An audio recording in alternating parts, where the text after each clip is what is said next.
What's up guys, it's the Natural here. We're back once again with another World Cup video and with a little break in the last sort of day because of the knockout stages start. Now the World Cup really starts to heat up. We've got two cracking last 16 matches to talk about. Also, don't forget to subscribe and click on that notification bell. Just click on it, smash that bell and do what you want with the fucking bell. And to know when my other videos come out on the channel, and also, please subscribe and don't forget, be yourself.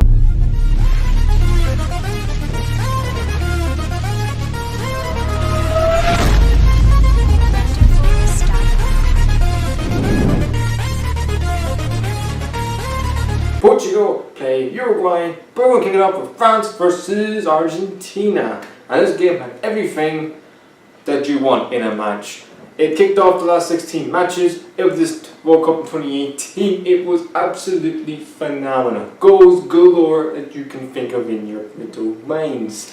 But Argentina, you can probably say who's the favourites to go through this game. I tipped France because I thought France would do too much for Argentina in terms of attacking in that awful defensive issues that they have, including the manager who doesn't even know what system he's going to play, Manuel, where the hell he's going to pick in for the system for the players. But Argentina put Messi up front. It did really work. I don't know why he put Messi up front because Messi's on number 9. You had 3 centre forwards on the bench, like Dybala, like Aguero and Higuain, also Akadi, who didn't even get to the World Cup, and he's in the fucking, somewhere in Buenos Aires, possibly sat at home watching it on his bed in his bedroom, possibly. But he messed it up front, but it was all about Kylian Mbappe. He stole the show. A 19-year-old kid, man, I'm 24 years old, he's 19, he's scoring goals in the World Cup. Who's got a better life, him or me? Anyway, he was outstanding. He was put down a marker as a teenager at this tournament. But I want to start off with the first goal for France. It was a penalty. Griezmann stepped up, put it in the back of the net. I don't know what Rojo was doing defensively. Then Argentina got back in the game thanks to Angel Di Maria's unbelievable world-class strike, which was outstanding and possibly, in my opinion, one of the goals of the tournament. It was really sort of anything can go with. Argentina weren't the best in the first half, but they're still in the game. Second half, Argentina took the lead. Messi, with a great free kick, a great ball in from Banega into Messi. Messi, below his turn, hit into Mikado. He puts it in the back of the net, 2-1. Then the goal of all time from Panavard. Holy smokes, he hit that really good. He had an unbelievable finish right in the corner. No goalkeeper in the world would have saved that. Outstandingly good. I mean, Nacho, who is also a fullback. I mean, some really good fullbacks have scored really good goals in this World Cup before. Panavard absolutely murdered that goal with an unbelievable finish, 2-2. Then they went and scored 2 more from Kylian Mbappe, who was fouled for the penalty and was absolutely outstanding. He tormented that Argentina defence. Argentina could not put a glove on him. He was outstanding, and he, for me, as a player, we are going to see for time and time again. Maybe he's going to get better and better and better. Kylian Mbappe. He's been 19 years old. He's going to get better. Maybe next 10 years' time, this guy could win 2 World Cups for France. France could easily still win the World Cup. He scored 2 good, very, very good goals. The first goal, bad defending and bad goalkeeping. The second goal is just typical Kylian Mbappe goal. On the counter-attack, pace, driven, unbelievable pass into him. He slots the first time finish in the back of the net with confidence sky high, phenomenal. Aguero did get the last goal of the game. Really good ball from Messi, possibly last time we're going to see Messi do it at a World Cup. Into Aguero, really nice header from Aguero. Why he didn't start the match, I haven't got a clue. Why Messi was playing up front, I haven't got a clue. It just goes to show that Jorge Sampaoli is a fucking deluded manager who doesn't even know what his best team is, who his best players are, and possibly doesn't have anyone in that dressing room that he actually likes. It's probably the reason why Messi and co want him out the job. But they're gone, they're finished, they're out of the door. Messi's possibly his last World Cup, which is a shame because he single-handedly got them to the final 4 years ago. He single-handedly got them to 2 Copa America finals. He's won a gold medal for Argentina at the Olympics. I think it was 2008 in Beijing. Yes, you could say, well, it's Olympics. Well, it doesn't matter. He's still an Olympic medal for the national team. But for me, it just a bit sorry for Messi because He's going to win, him and Ronaldo going to win 2 races to probably win a World Cup. But Messi he can't somehow get this team and win the World Cup. They're not good enough.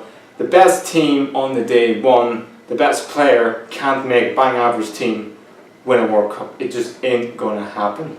And that's why they lost to Germany. Germany had the best team on the World Cup 4 years ago. They got beat by the best team that possibly is going to win the World Cup 4 years on.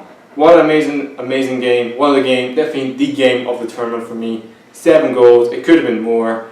And Argentina bow out. France go on to the quarterfinals. And who are they meeting in the quarterfinals? Uruguay, with an unbelievable perfection performance against Portugal. And the only word I can say is defense, defense, and defense. That was all in this game. Uruguay defensively absolutely got to a T, and they were excellent from the get-go to the start. Diego Di and Jimenez were unbelievable in that defense.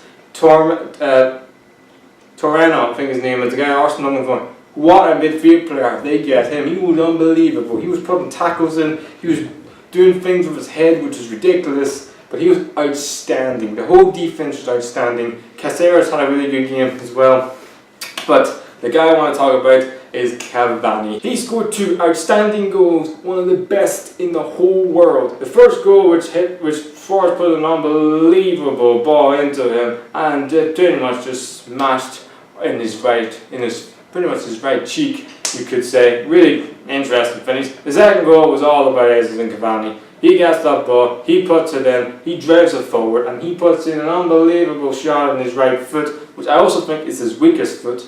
I don't know, I need to look that up. But unbelievable finish from Edison Cavani. He was outstanding. At times in the first half, he was playing as a full-back.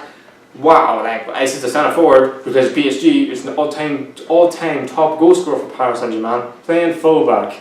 That doesn't tell you what this man means to Uruguay. I don't know what is. He was outstanding. Yes, Diego Di and Jimenez and also the midfield were excellent. As far as a fantastic game too, who could also have scored as well in the second half. But for me, they're such a collective unit. They know their rules, they know their discipline. They're so hard to break down in that defence and midfield. They're so hard. It's like playing a block wall with another block wall. It's just, when you get past one, there's another one in front of it. They were excellent and outstanding. As for Portugal, Pepe did get a goal back at 1-1, but I just think they really struggled to break them down. That first goal from Edison Cavani, that really hurt them because they had to go on the back foot. They had to go more forward, more passing, more movement. And they had all the possession in this game, but that's not their style, Portugal. Portugal play the way Uruguay play. So if Portugal scored the first goal, I expect Portugal supposed to win this game. But for me, just think Portugal, they just really struggled at times to deal with the likes of Suarez, to deal with the likes of Cavani going forward. And for me, Ronaldo was really struggling in this game because Diego Di and Jimenez were absolutely solid as rock. Couldn't get Ronaldo. Ronaldo was going into the right wing and the left wing at times because he couldn't get the ball. He couldn't get anything going. He couldn't get any link-up play. The game against Spain where he scored a hat-trick, Spain don't have a good defence. This Uruguay team do. And that's the difference between Spain and Uruguay. Simple as that. Yes, Spain can play tiki-taka football, but they don't have the defensive structure. Sergio Ramos and Piqué are not going to be, they're not Diego and Jimenez, they're not going to beat up players, they're just the passers of the ball. And that is what Uruguay did to Portugal, roughed them up and really got in their faces. And for me, Diego Di was absolutely outstanding.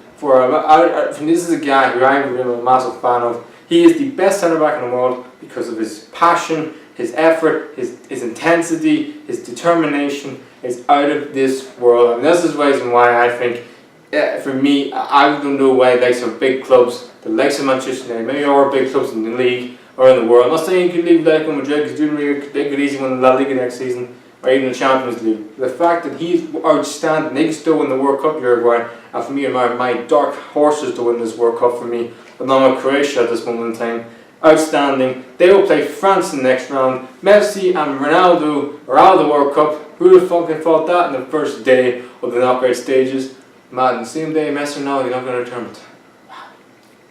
But anyway, looking forward to that game, France and Uruguay. Put in the comments down below who do you think will win that game in the quarterfinals. That is going to be a really interesting matchup because it can go either way. Is it Uruguay's defence with Suarez and Cavani, or is it the French master. That is on Kylian Mbappe, we got Griezmann and Giroud, you've got unbelievable defence and Paul Pogba and Kante along with Patuidi. And you've also got Dembele, Fekir on the bench as well. So that's really going to be a really intriguing matchup. We have got tomorrow's last 16 matches. We have likes of Croatia play Denmark, and we've also got Spain taking on the hosts Russia. So there'll be another Russia for that video tomorrow. We will join France and Uruguay in reaching the quarterfinals. Anyway, please like, subscribe, and natural. We'll see you